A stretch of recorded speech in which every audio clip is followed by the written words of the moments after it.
2009 में Steve jobs एक hospital में लिवर ट्रांसप्लांट के बाद बेहोशी की हालत में लेटे थे। डॉक्टर ने स्टीव की तरफ देखा और कहा, ये ऑक्सीजन मास्क पहनो स्टीव। स्टीव जॉब्स, नहीं, इसका डिजाइन ठीक नहीं है। स्टीव जॉब अपने केयर टेकर्स को मास्क के डिजाइन के 5 नए ऑप्शंस लाने के लिए कहते हैं ताकि वो उनमें से बेस्ट ऑप्शन चूज कर सके। हमें सुनने में थोड़ा सा अजीब लगेगा, लेकिन वो अपनी रोजमर्रा की जिंदगी में ऐसी ही डिसीजंस लेते थे और यही क्वालिटी एंड में उनकी मौत का कारण भी बनी। क्योंकि जब डॉक्टर्स ने उन्हें ऑपरेशंस के लिए कहा था तो उन्होंने ऑपरेशन को डिले करवा दिया, जिसकी वजह से उनकी डेथ हो गई। और मरने से पहले स्टीव जॉब्स के लास्ट वर्ड थे, ओह वाह, ओह वाह, ओह वाह।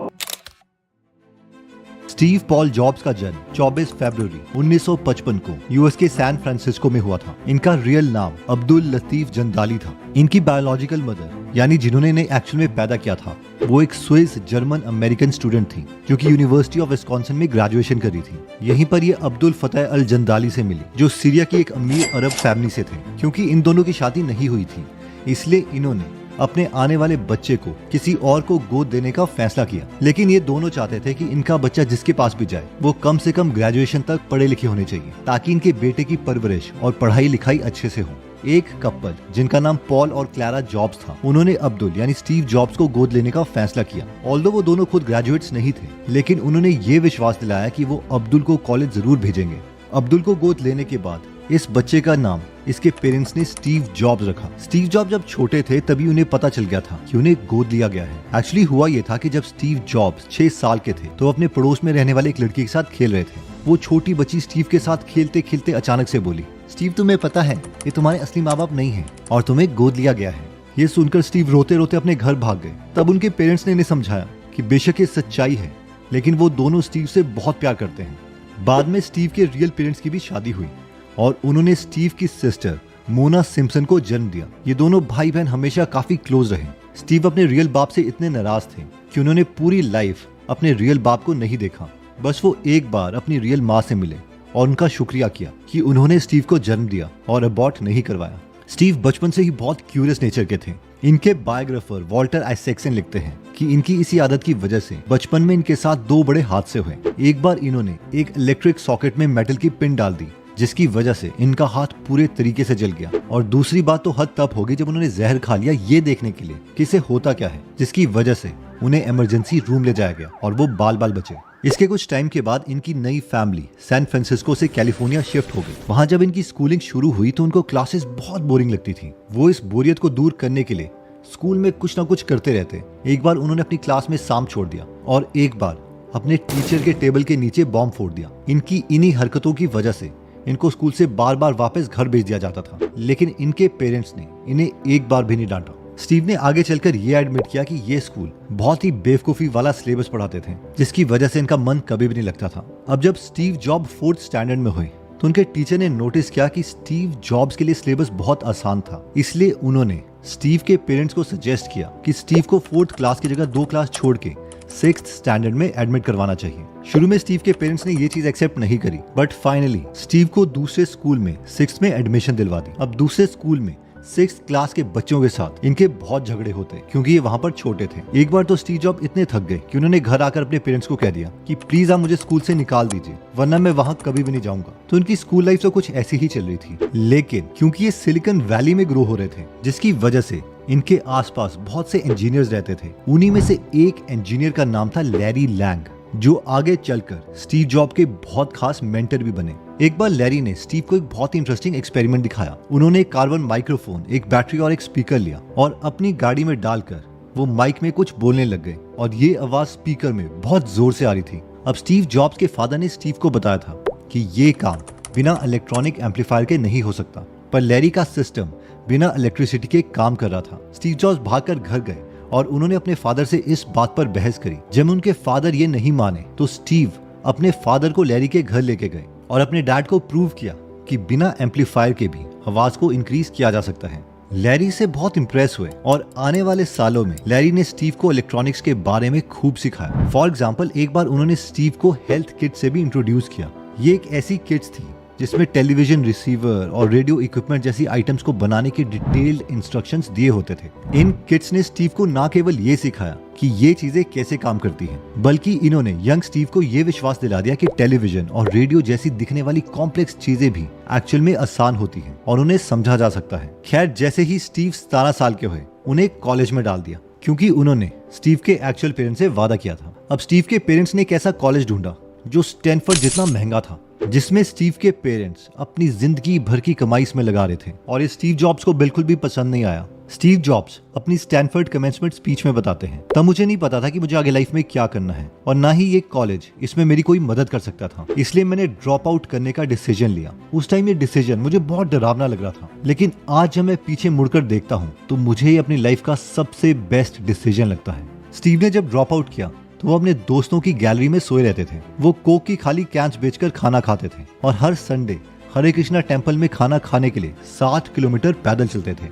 लेकिन इसका सबसे बड़ा फायदा ये हुआ कि उनको कॉलेज के कोर्स की क्लासेस फॉलो नहीं करनी पड़ती थी, बल्कि इनको जो अच्छा लगता था ये उस क्लास में जाकर बैठ जाते थे। फॉर एग्जाम्पल, रीड कॉलेज उस टाइम पूरे देश में कैलीग्राफी का सबसे अच्छा कोर्स प्रोवाइड करता था। कैलीग्राफी स्टीव जॉब्स को इतनी अच्छी लगी कि उन्होंने इसकी क्लासेस लेने का डिसीजन लिया। इस स्टेज पर वो नहीं जानते थे कि ये इनकी लाइफ में बहुत ज्यादा काम आएगा, और इसी डिसीजन की वजह से आगे चलकर एप्पल का यूआई सबसे बेस्ट बना। रीड कॉलेज में पढ़ते पढ़ते स्टीव को एक कंपनी में जॉब मिल गई, और उसी कंपनी ने उनकी इंडिया की ट्रिप स्पॉन्सर कर दी। स्टीव इंडिया में जब आए तो उन्होंने देखा कि यहाँ पर लोग सिर्फ लॉजिक ही नहीं बल्कि डिसीजंस लेने के लिए इंट्यूशन भी यूज करते हैं। उनको ये चीज बहुत पसंद आई। स्टीव कहते हैं कि इंट्यूशन इंटेलेक्ट से भी पावरफुल चीज है। इंडिया से जब ये वापस अमेरिका आए तो उन्होंने अपने इसी इंट्यूशन के साथ एप्पल स्टार्ट किया। साल 1976 में 20 साल की उम्र में स्टीव जॉब और स्टीव वॉजनायक ने अपने पेरेंट्स के गराज में एप्पल की शुरुआत करी। स्टीव वॉजनायक उनको स्कूल में मिले थे। इन दोनों को इलेक्ट्रॉनिक्स से प्यार हो गया था और इसलिए इनकी दोस्ती बहुत जल्दी हो गई, और बाद में इन्होंने साथ में मिलकर एप्पल को एस्टैब्लिश किया। अपने पेरेंट्स के गराज से इन्होंने एप्पल का पहला प्रोडक्ट एप्पल वन लॉन्च किया। ये एक पीसी बिल्डिंग किट थी, यानी ये पूरा बना बनाया कंप्यूटर नहीं था। इसमें कस्टमर्स को अपना खुद का मॉनिटर और कीबोर्ड लगाना पड़ता था। इसको बेचकर इन्होंने इतने पैसे कमा लिए कि अब वो एप्पल कंप्यूटर के नए वर्जन में इन्वेस्ट कर सकते थे।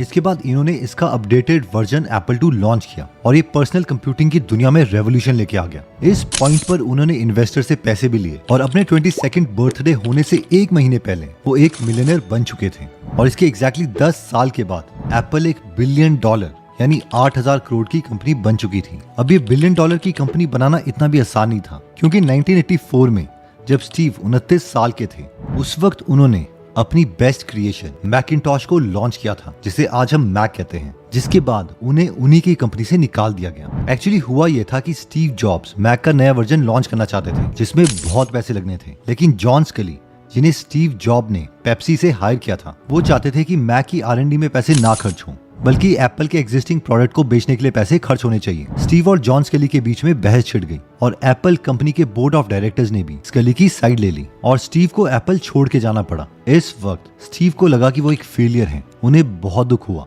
लेकिन इतने बड़े झटके के बाद भी स्टीव नहीं रुके। उन्होंने 2 नई कंपनीज लॉन्च करी। इसमें से एक थी नेक्स्ट और दूसरी थी पिक्सार। पिक्सार ने दुनिया की सबसे पहली computer animated feature film toy story को क्रिएट किया, और ये आज दुनिया का सबसे सक्सेसफुल एनिमेशन स्टूडियो है। उन्होंने पिक्सार को बाद में डिज्नी को $7.4 बिलियन की स्टॉक डील में बेचा। जॉब की लाइफ में एक इंटरेस्टिंग ट्विस्ट तब आया जब एप्पल स्टीव जॉब्स के जाने के बाद कोई भी इनोवेशन नहीं कर पा रहा था, तो एप्पल ने नेक्स्ट कंपनी के ऑपरेटिंग सिस्टम को $400 मिलियन में खरीद लिया।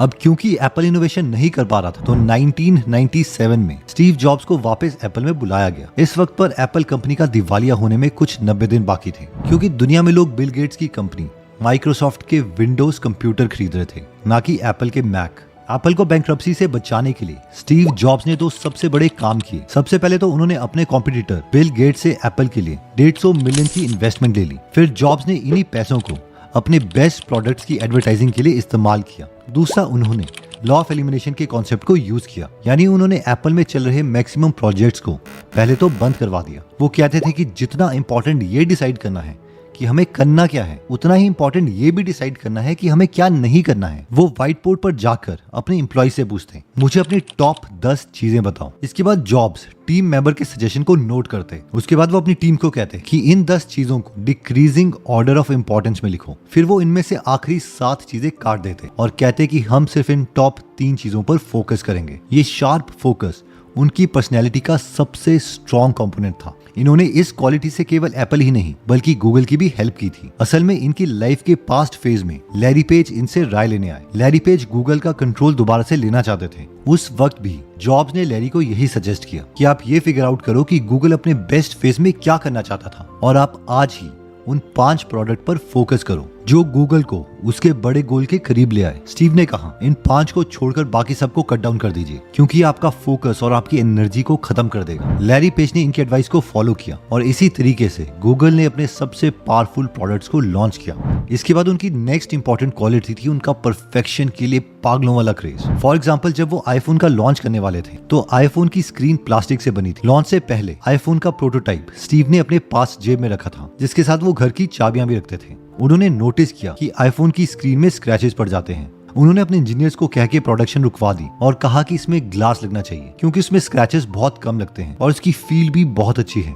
इंजीनियर्स ने कहा कि कांच टूट जाएगा, लेकिन वो नहीं माने। फाइनली वो वेंडल वीक से मिले जो कि कॉर्निंग के सीईओ थे। वेंडल ने स्टीव को बताया कि वो गोरिल्ला ग्लास यूज कर सकते हैं जो कि बहुत स्ट्रॉन्ग है। स्टीव ने वेंडल को कहा कि तुम जितने भी गोरिल्ला ग्लासेस प्रोड्यूस कर सकते हो तुम कर दो, हम सारे खरीद लेंगे। और फाइनली एक अमेजिंग फोन लॉन्च हुआ जिसे हम आईफोन कहते हैं। उस वक्त जिसने भी इस प्रोडक्ट को यूज किया था उनके मन में सिर्फ एक ही चीज आई थी, वाओ क्या अमेजिंग प्रोडक्ट है यार। जब आईफोन पहली बार लॉन्च हुए थे ना, तो मेरे पास 2 आईफोन आए थे। वैसे मैंने एक उनको भेज दिया। शाह वाज हैपनिंग, अरे क्या चीज है यार, ये तो माइंड ब्लोइंग है। परफेक्शन की ये क्वालिटी जॉब्स ने अपने फादर से सीखी थी। एक्चुअली एक बार स्टीव जॉब्स और उनके डैड कैबिनेट को पेंट कर रहे थे। फ्रंट साइड पेंट होने के बाद जॉब्स ने पेंटिंग बंद कर दी। इस पर उनके डैड बोले, इसकी पिछली साइड कौन पेंट करेगा? इस पर छोटे स्टीव्स बोले, लेकिन डैड पिछली साइड तो कोई देखेगा नहीं ना, किसी को पता नहीं चलेगा। इस पर उनके डैड ने कहा, हाँ किसी को पता नहीं चलेगा, लेकिन तुम्हें तो पता है ना। और ये बात स्टीव जॉब की बचपन से ही मन में रह गई।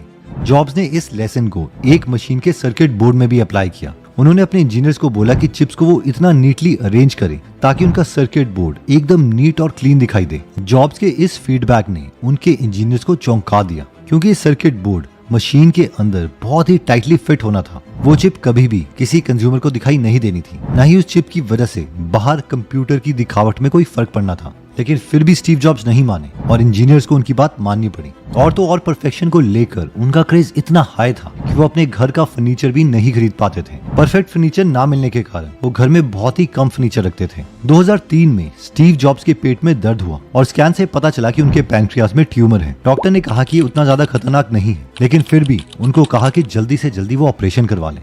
स्टीव जॉब्स ने इसे निगलेक्ट कर दिया क्योंकि उन्हें लगा कि अगर वो इससे ध्यान हटा देंगे तो ये ठीक हो जाएगा। अब ये क्वालिटी उनकी एप्पल में अच्छे प्रोडक्ट बनाने में तो काम आती थी, लेकिन इस 6 महीने की डिले की वजह से उनका कैंसर बहुत जगह फैल गया और अब बहुत देर हो चुकी थी। जब स्टीव जॉब्स को पता चला कि उन्हें पैंक्रियाटिक कैंसर है और उनके पास अब इस दुनिया में ज्यादा समय नहीं है, तो उन्होंने वॉल्टर आइजैक्सन को कॉल किया और कहा कि मैं चाहता हूं कि तुम मुझ पर एक किताब लिखो। इस पर वॉल्टर आइजैक्सन ने मना कर दिया कि अभी तो तुम करियर के पीक में हो, तुम्हें बहुत कुछ अचीव करना बाकी है, मैं तुम्हारे ऊपर किताब 10-15 साल के बाद लिखूंगा। और उन्होंने फोन काट दिया। इसके बाद स्टीव जॉब्स की वाइफ ने वॉल्टर आइजैक्सन को कॉल किया और स्टीव की बीमारी के बारे में बताया। इस पर वॉल्टर आइजैक्सन स्टीव पर बुक लिखने के लिए राजी हो गए और स्टीव ने वॉल्टर आइजैक्सन को अपने घर के गेस्ट रूम में जगह दे दी, जहाँ पर वॉल्टर आइजैक्सन रहते थे। और वो हर रोज स्टीव जॉब्स के पास आते, उनसे बहुत से सवाल पूछते। स्टीव जॉब्स को पता था कि वो ये बुक कभी भी नहीं पढ़ पाएंगे, लेकिन वो दुनिया को अपना वर्जन बताना चाहते थे। फाइनली वो वक्त आ गया जिसका सबको डर था। स्टीव जॉब्स हमेशा लाइफ से फैसिनेटेड थे। डेथ के टाइम पर भी वो फैसिनेटेड थे और उनके लास्ट वर्ड थे, ओह वाह, ओह वाह, ओह वाह। जब अक्टूबर 2011 में उनकी डेथ हुई, तब तक वो एप्पल को दुनिया की सबसे वैल्यूएबल कंपनी बना चुके थे। अब ये कंपनी इतनी ज्यादा बड़ी है कि इसका अंदाजा हम इस बात से लगा सकते हैं कि इस वीडियो को रिकॉर्ड करते वक्त मुझे इंडिया की जीडीपी 3.42 ट्रिलियन डॉलर दिख रही है और एप्पल कंपनी की नेट वर्थ 3.6 ट्रिलियन डॉलर्स, यानी कि ये हमारी जीडीपी से भी ज्यादा है। स्टीव जॉब्स पर बहुत सी बुक्स लिखी जा चुकी हैं, लेकिन वॉल्टर आइजैक्सन की बुक में वो कहानियां हैं जो स्टीव ने आइजैक्सन को बताई है। अगर आपको लगता है कि ये वीडियो आपके किसी फैमिली मेंबर या फ्रेंड को इंस्पायर कर सकती है तो ये आप अपनी फैमिली के साथ जरूर शेयर करें। जल्दी हम आपसे दोबारा मिलेंगे। जय हिंद।